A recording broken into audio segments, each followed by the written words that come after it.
Sa ibang balita naman, 3 miyembro ng Abu Sayyaf ang nahuli kaninang alauna ng hapon sa Sulu.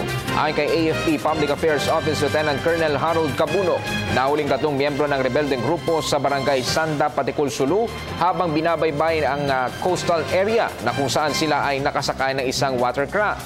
Dinala naman sa Camp Budkatu ang 3 bago i-turn over sa pulisya.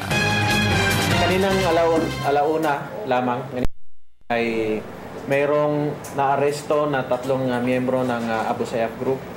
Sila ay miyembro ng grupo ni Hairullah Asbang na nakabase sa Kabuntaka sa Patikul, Sulu.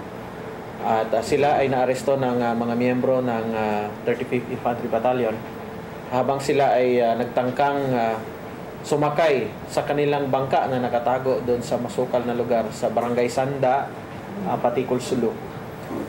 Ayon doon sa inisyal na impormasyon na ipinarating ng Joint Task Group Sulu, pinamunuan ni Colonel Alan Arojado, ang isa sa mga Abu Sayyaf ay identified na kapatid ng isang kilabot na miyembro ng Abu Sayyaf Group.